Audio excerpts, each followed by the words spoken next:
I was just looking for a quick snack run that night. The exams were killing me, and I needed a short break, so I went to the nearby convenience store. The fluorescent lights flickered slightly as I walked down the aisles, my cart rattling with the basics: instant noodles, a few energy drinks, and gums. I turned into the chips aisle, scanning for my favorite, Pringles. That's when I saw the crazy girl. She stood there, disheveled and jittery, her hair a tangled mess, wearing a skimpy, worn-out one-piece. Her eyes were wide, almost manic, darting around from left to right. She was muttering to herself, a strange, repetitive chant. Gotta get some Pringles. Gotta get some Pringles. Gotta get some Pringles. She said it over and over, her voice rising and falling in pitch, sometimes whispering, sometimes nearly shouting. I tried to ignore her, but it was hard not to feel uneasy. Her presence was unsettling, a sense of crazy shooting from her. I cautiously reached for a can of Pringles, thinking maybe it would calm her down if she saw that I wasn't interested in taking all of them. As soon as my fingers wrapped around the can, her eyes locked onto mine. For a moment, time seemed to freeze. Her chant stopped abruptly, and silence filled the aisle. Seconds passed, and then dread set in when I realized that she wasn't even blinking. Then, she lunged at me, her hands clawing at my face. I stumbled back, the Pringles can flew from my hands. She screeched, a sound that was more animal than human, and then dug her nails across my cheek, drawing blood. I don't know what had happened, but I was just paralyzed by her sudden outburst. I grabbed a nearby shelf, trying to steady myself, but she was relentless. "What the hell? Get off me!" I tried to push her away, but she was stronger than she looked. She grabbed a bag of chips and swung it at my head. The bag burst open, chips flying everywhere, but she didn't stop and started throwing more. She grabbed another and another, pummeling me with each one. I was still confused as what to do. The aisle was deserted as well, so there was no one around. In a desperate attempt to defend myself, I grabbed a jar of salsa from the shelf and smashed it against her hands. She screamed in pain, but she didn't back down. She picked up a metal shelf bracket that had fallen loose and swung it at me. I felt a sharp pain in my arm as it connected, and I knew I was bleeding. "Help! Someone help!" I backed up against the shelves, looking for anything I could use to defend myself. My hand found a can of soup, and I hurled it at her. It hit her square in the chest, knocking her back just enough for me to make a run for it.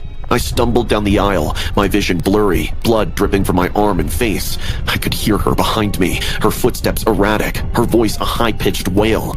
Gotta get some Pringles! I turned a corner, nearly slipping on the tiled floor. Ahead of me, I saw the store security guard rushing towards us, his face a mix of confusion and determination. He tackled her just as she was about to reach me, bringing her down to the floor. She fought him, screaming and thrashing, but he managed to pin her down. "It's okay, I got her." Two store boys also came running in and helped in pinning the woman down. She screamed at the top of her lungs, shaking her body and tossing all over the floor. I collapsed against a shelf, my breath coming in ragged gasps. My entire body ached, and I could feel the warm trickle of blood down my face and arm. Other shoppers had gathered, their eyes wide with shock. The police arrived quickly, and paramedics soon followed. They took her away in cuffs while she still screamed the same thing. Gotta get some Pringles! As they patched me up, I could hear the murmurs around me, people speculating about who she was and why she'd attacked me. I don't understand. She just snapped. The next morning, it was all over the news. They described her as a local drug addict with a history of mental illness. She was apparently under the influence and hadn't eaten in 3 days. In her high, she had entered the store and got lost between the aisles, just remembering to eat Pringles. Gotta tell you the truth, lots of crazies around in the world right now. My friends and I were obsessed with the occult back in school. We spent countless nights hunched over dusty books of satanic cults we could get our hands on the web, seeking the thrill. It was Jimmy who discovered the bizarre fact about the founder of Pringles, whose ashes were buried in a Pringles can. To us kids trying to avoid homework sounded like the perfect setup for a seance. One Friday night, we gathered in Jimmy's basement when his parents were out. The place was dimly lit by flickering candles, the air thick with the scent of incense. An old Ouija board lay on the floor between us, next to a can of Pringles. The ritual was Jimmy's idea. He claimed he found it in an ancient grimoire online. We each took turns eating a Pringle, then placed the can in the center of our circle. We joined hands, the atmosphere electric with anticipation. "Spirits of the beyond, we summon thee. We seek the spirit of Frederick Bauer, creator of Pringles. Reveal yourself to us." His voice echoed through the basement. For a moment, nothing happened. We had tried these online rituals before, and they were usually a hogwash. But just as I was about to laugh it off, a chill ran down my spine. The candle flames flickered violently, casting twisted shadows on the wall. Frederick Bauer, show yourself!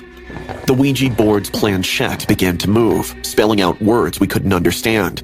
The temperature suddenly dropped, and a low, guttural growl filled the room.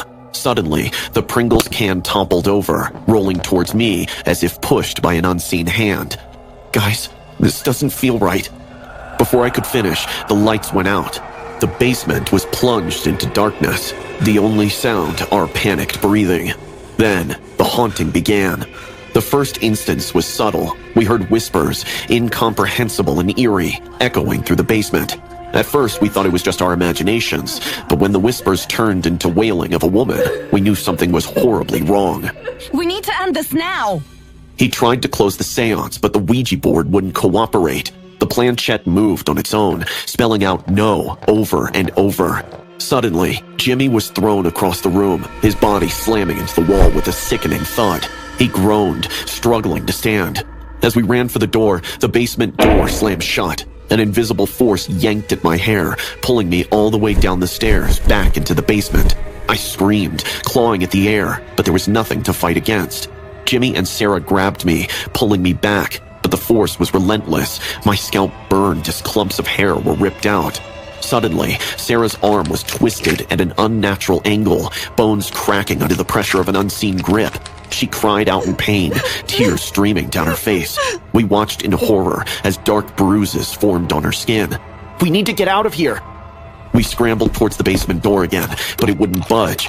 The candles reignited on their own, their flames turning blue. Slowly, we saw 4 to 5 shadows walking across and slowly merging into a dark, humanoid figure, its eyes glowing white. It lunged